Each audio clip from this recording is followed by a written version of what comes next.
Welcome everyone, and we're going to let me just share my screen. We're going to be talking about um, using Christmas and New Year's in the English classroom. I'm joined here by my colleague Heather, and she's going to be monitoring the chat and answering any questions. And so, if you've got any questions or comments, we will be asking for you and eliciting them during the webinar. The chat should now be open.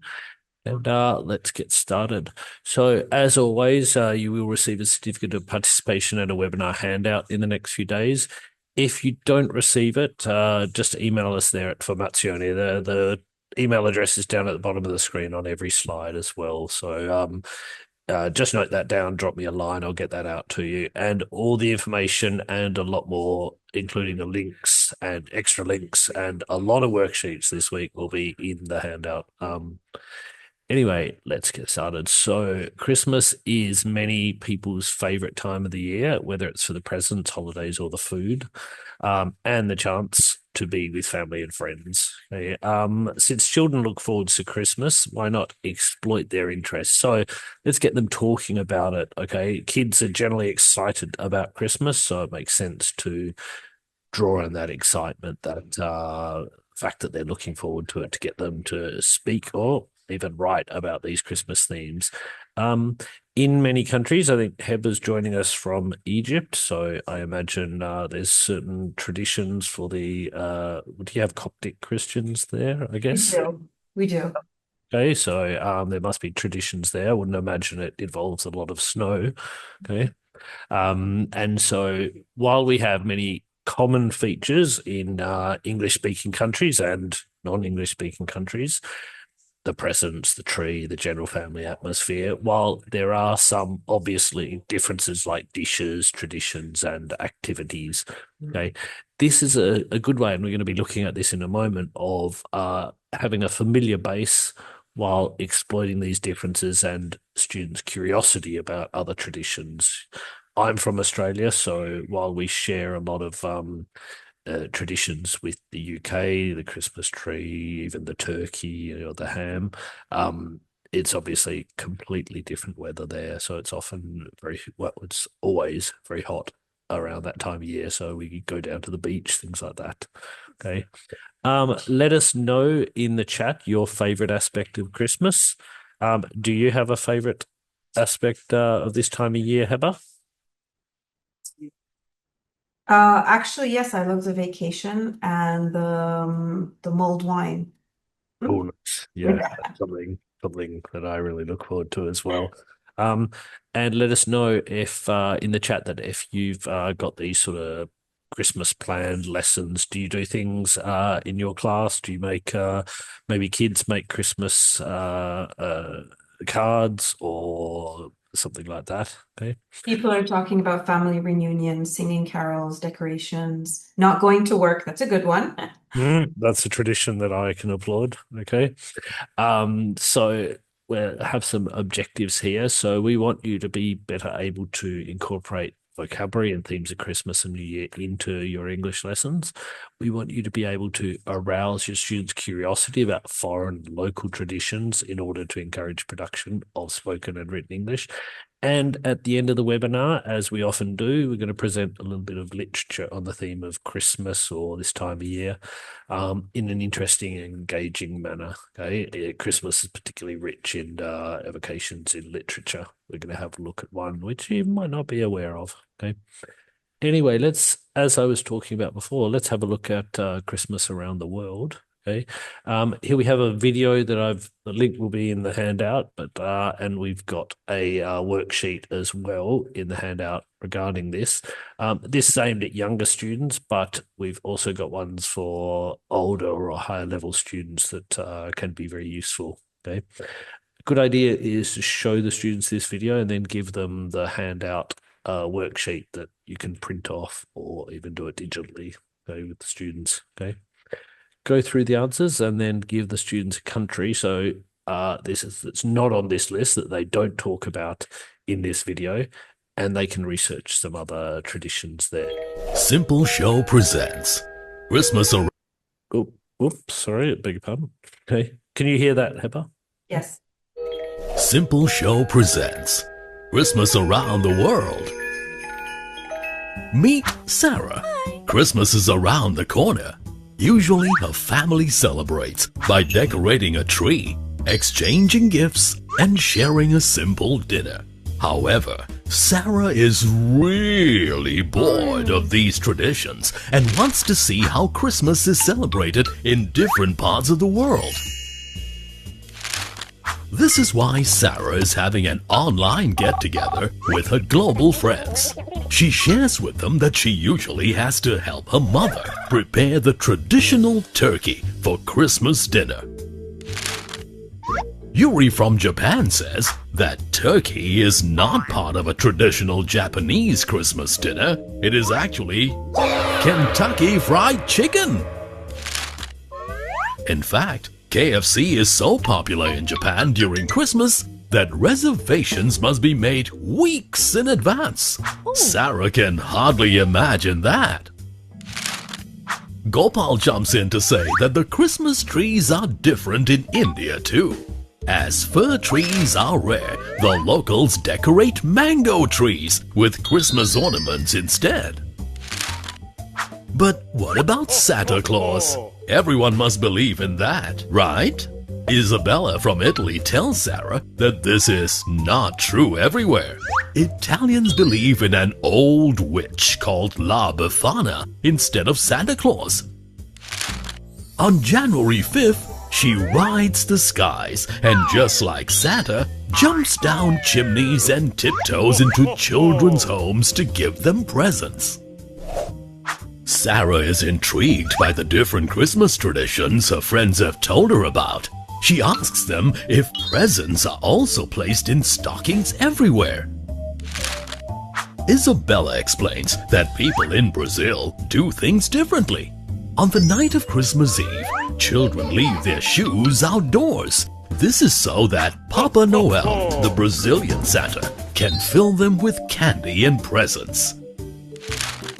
Sarah wonders if children can borrow their parents' shoes, which are larger and can contain more treats. How fascinating! Soon, Sarah's parents call her for dinner. She says goodbye to her friends and heads into the kitchen, where she notices her father having trouble with the decorations. She quickly lends him a hand and remembers how she used to decorate the Christmas tree with her father every year, just that she hasn't done so in a long time. It dawns on Sarah that Christmas is truly about spending time with loved ones and appreciating each other, regardless of where one lives in the world. Have a Merry Christmas! Quite a fun video there we've got with a few traditions around the world. I love the witch thing. I didn't know about that. Yeah, I think it's maybe a bit of a exaggeration to say Italians don't believe or don't celebrate Father Christmas or Santa Claus, but there is the Befana as well, okay, as I'm sure many viewers know. Okay. Anyway, another thing you could look at is if you were looking at studying history, one really important thing that happened, or we believe it happened, in fact, you'll read there's a little bit of doubt about whether it did actually happen, is in 1914 during the First World War, or the Great War as it was known. Okay. So you could look at the Christmas Day truce of 1914. Okay. The supermarket Sainsbury's, supermarkets in Britain generally have these Christmas ads that they sort of make a big thing about, make a big effort to make something amusing or touching around this time, or often both. Okay, this was obviously the 100-year anniversary of the Christmas Truth that they released in 2014.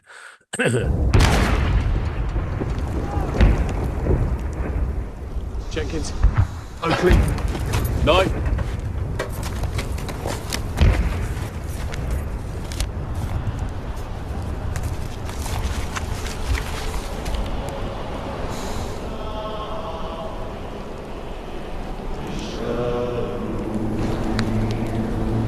Still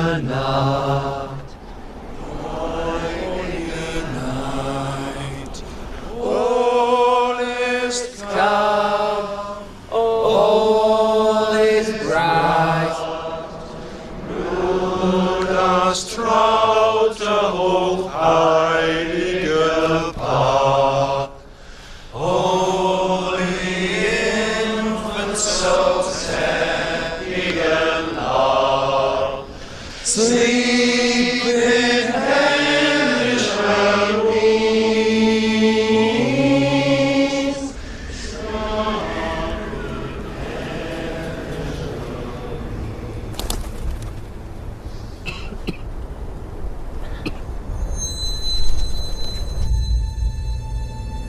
Ein Blitzer kommt! Ein Blitzer kommt! Jim? Jim, don't do it! Halt! Er ist nicht bewaffnet!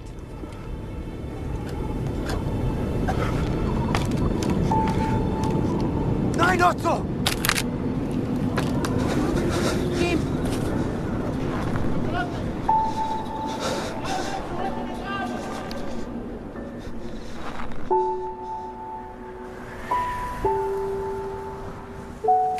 My name is Jim.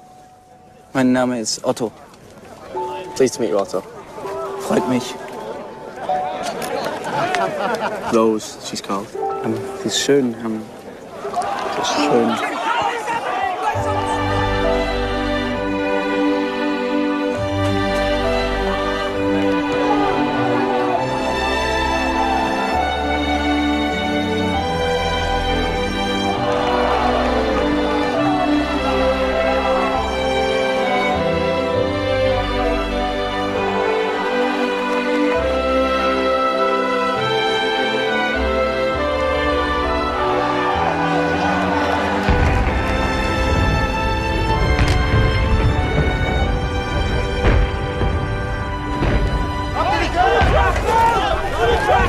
Danke. Happy Christmas. Frohe Weihnachten.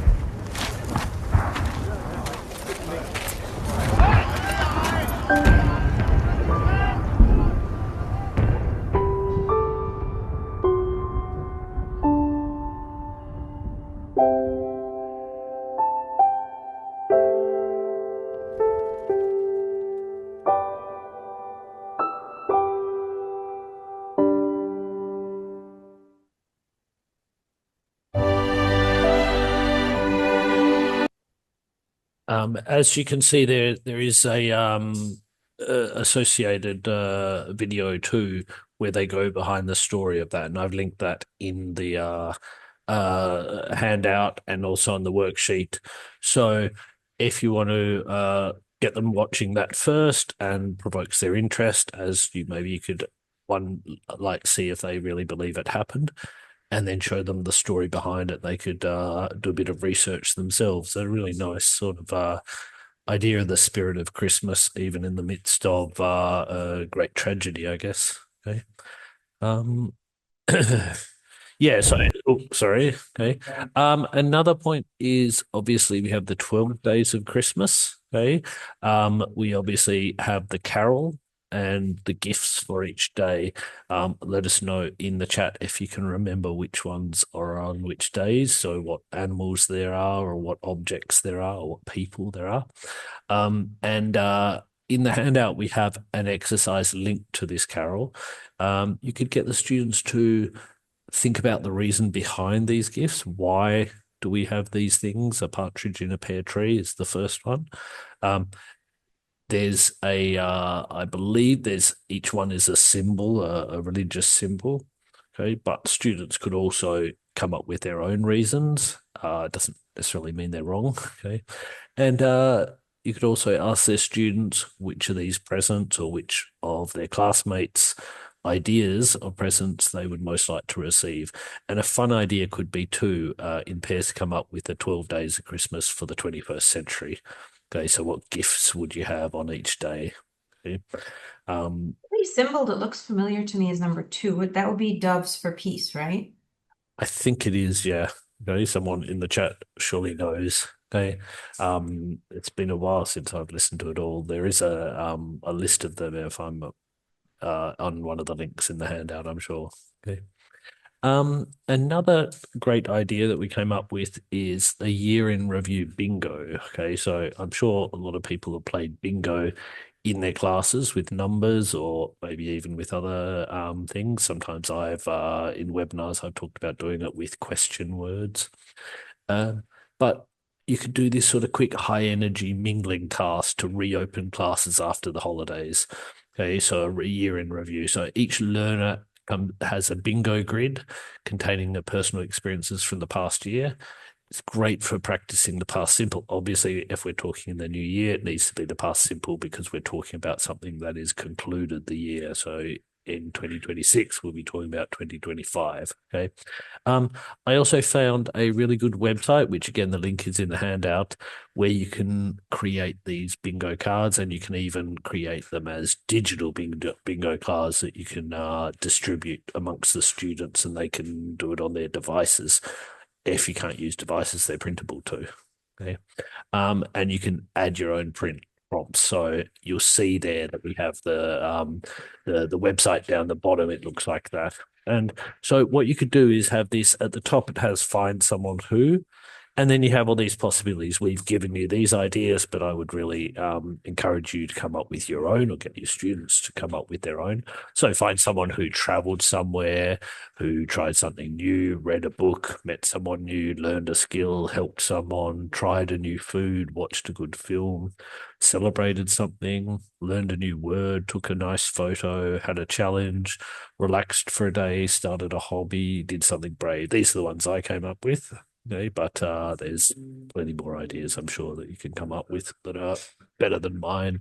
The idea is that each student gets one of these cards, and now in in this website, it actually creates them so they're all mixed up too. Some people get some of them, some people get others, some of them get in every sort of mixed one. This is a free website too, and I think you can do up to, if I remember, it's up to 30 cards for free, and so I think that'll probably be enough. And if it's not, then you could always get people to do it in pairs. Okay, so what the idea is not just that they tick them off themselves, but they go around and ask the other students with question forms. So again, a really good way of practicing past simple questions, yes/no questions, and then if the classmate answers yes, then the students write their name in the square. So instead of crossing it out, they write the student's name over it. Okay, and the square can only be filled by one person. So they need to ask, if someone, they see a new person, they need to ask a new question. Okay, and maybe they only get one turn at each student at the beginning until they can go around again. Okay. Winning the game, again, you could play it in different ways. It could be that they have to do just a row, column, or a diagonal and chance bingo. The other possibility is that you can continue until they fill up the whole card. Again, you could even do both. Give the winner for the first column or whatever, and then the winner for the whole card. Okay, good way to see how long it takes. And, if you still have time left over after the first column, then you can continue for the whole card. Okay. I always think it's a good idea to follow up these sort of things with a discussion. So once the students have got the names over the card, then you can see, so who read a book last year, or maybe read a book in English. The student says who they found, and then that student has to tell them about what book it was. Okay, so who tried something completely new last year. Okay, and then they have to describe what it was. Okay, tell us about a surprising moment you had. Again, these are sort of good ways of getting the students not just the questions, but also follow-up questions, explaining these sort of things. Okay. One way to switch this up would be to play it in the next couple of weeks before you break up for Christmas. In that case, we haven't come to the end of Christmas of the year. So if we're talking about 2025, you just have to use present perfect. So these would be someone who has traveled somewhere who has tried something new, who has read a book in English. Okay, and again, the questions: have you learned a skill? Have you tried a new food? Okay, these sort of things are, again, to be honest, if you wanted, you could even play it twice, before the break and after the break, if you've been studying these sort of things. It's always a good idea to give students a opportunity to use this stuff in a real situation, in the sense when they're really finding out information, not just, questions that, they've found in their textbook. That's why the follow-up questions are quite good too. As soon as they find they get a yes, then they have to ask a follow-up question. Okay. Again, another task we could have is New Year's resolutions. Okay. It's always a good idea to start the new year with a goal by making these resolutions. I believe this tradition has been around since 1802. And it can also work to practice the uses of will. Okay, so will is the one we generally use to make promises, and I guess resolutions are a sort of promise to ourselves. So get the students to write down their resolutions, and I guess you could always maybe even collect these up and see, towards the end of the school year, or maybe even the start of January, whether anyone's kept their resolution that long.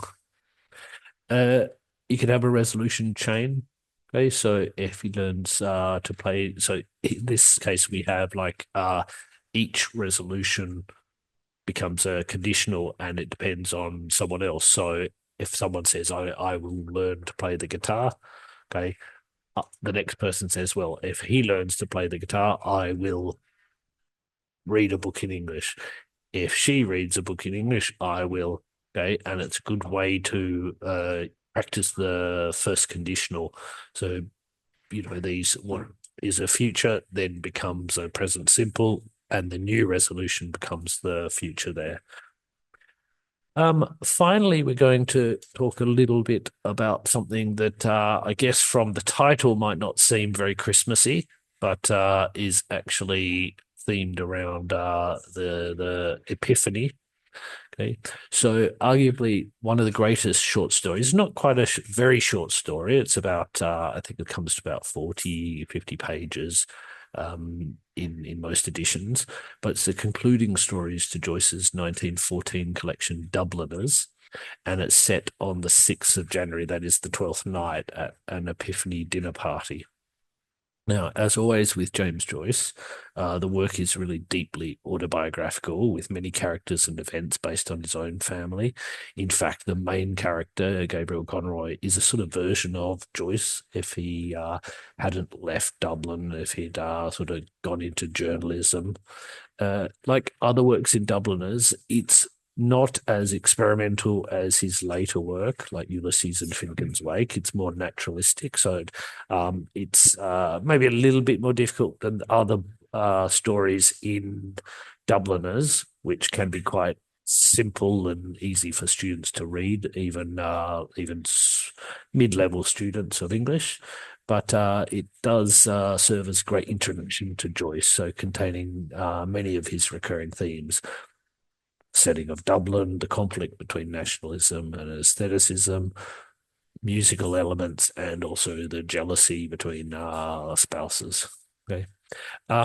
Just to go through it, I warn you there are some spoilers here, but since we're talking about a book that was published in 1914, I don't think I'm ruining anything that's come out recently. Gabriel Conroy is a teacher and a book reviewer. This is the main character, married to Greta Conroy, who, like Joyce's wife, Nora Barnacle, comes from Galway on the wild west coast of Ireland, or at least that's how it's portrayed in the book. Okay. They're at an Epiphany party at Gabriel's aunt's house in Riverside, Dublin. While it's not a story where a lot happens in senses of deaths or, well, I guess there is a death, but not at the party. But Gabriel has an epiphany of his own, which changes the way he looks at his life and world. And so again, this sort of play on the meanings of epiphany, the sort of religious meaning of epiphany, which is the 6th of January, but also the idea of this sort of aesthetic idea. And this was a name that Joyce gave to what he said, a sudden spiritual manifestation, whether in the vulgarity of speech or of gesture or in a memorable phase of the mind itself. Like other writers of contemporary writers, so Virginia Woolf and Marcel Proust, and even a predecessor of Joyce, William Wordsworth, he saw these sort of key moments of life containing a certain aesthetic, moral, or secular spiritual quality. By the way, there is a very good film of this actually. So it's a film made in 1987 by John Huston, the famous Western director, starring his daughter in there too. So it's not a Western, obviously, but it's a very high quality film, and as someone who loves the story, I know that I've watched it and it's a very good adaptation, perhaps the only good film adaptation of Joyce. So, this is actually based on a real event that happened. Okay, and the house is still there. You can see it's actually right next to the Guinness Brewery. So if you're ever in Ireland and you're on that side, on the I guess the west of Ireland, you can go and visit it. Or at least from outside.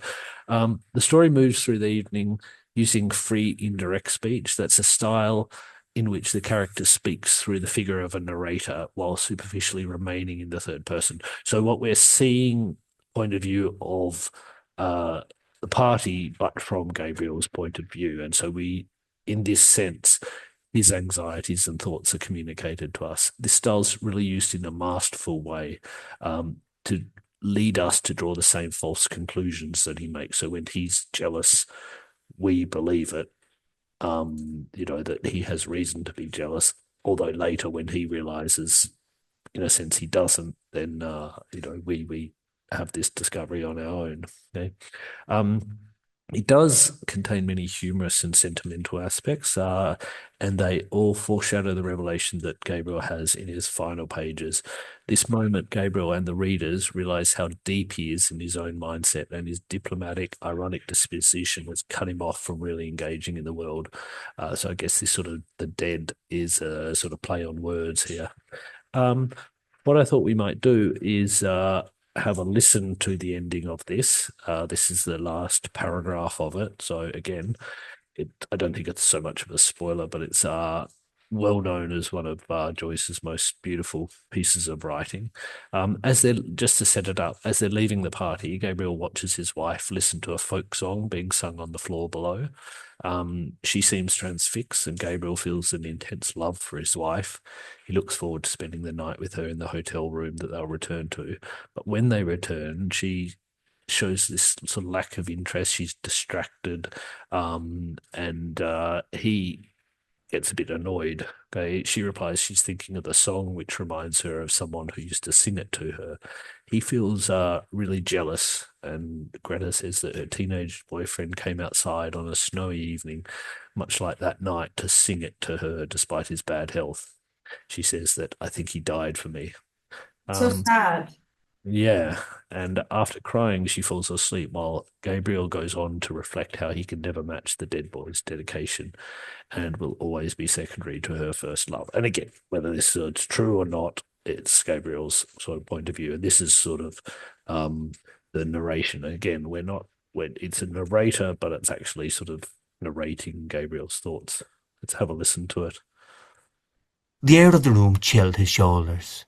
He stretched himself cautiously along under the sheets and lay down beside his wife. One by one they were all becoming shades. Better pass boldly into that other world, in the full glory of some passion, than fade and wither dismally with age.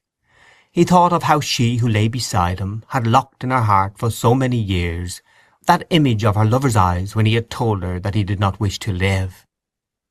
Generous tears filled Gabriel's eyes. He had never felt like that himself towards any woman, but he knew that such a feeling must be love.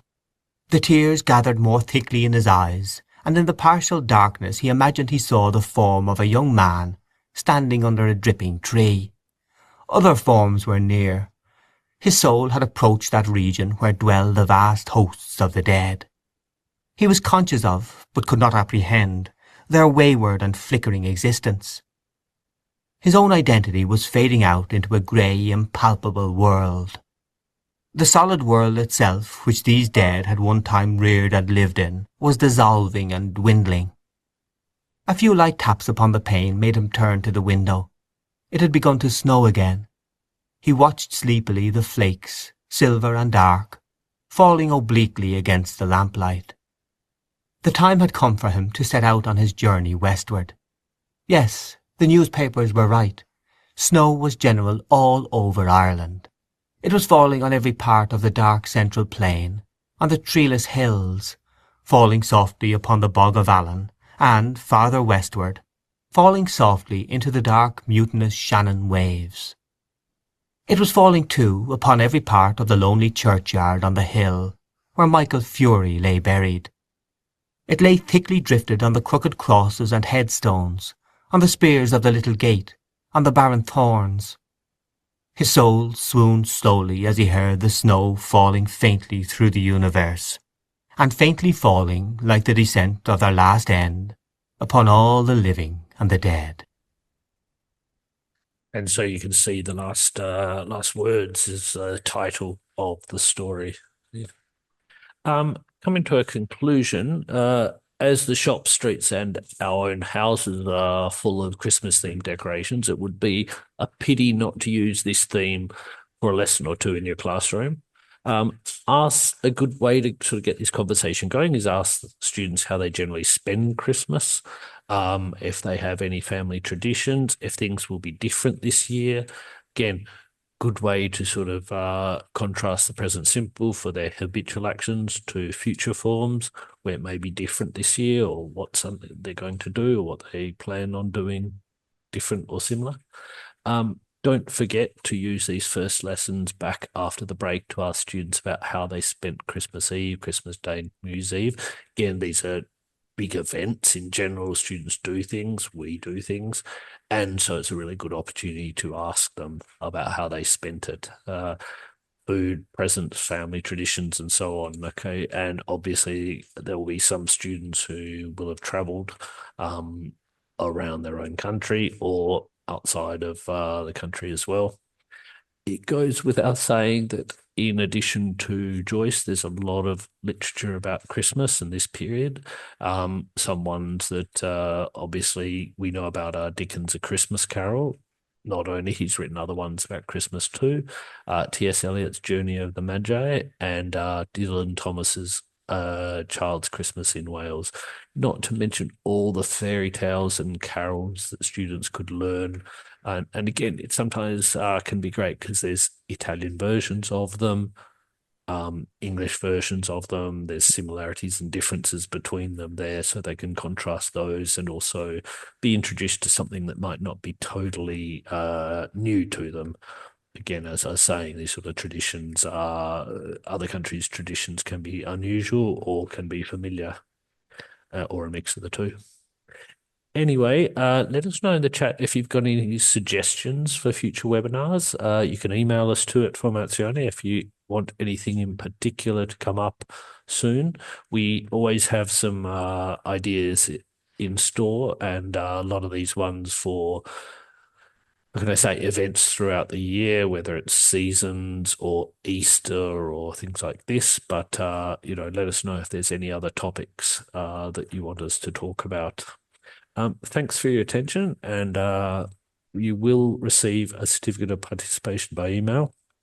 I'll make sure that goes out tomorrow. If you don't receive it by Monday, then send me an email on Monday and I'll get that to you.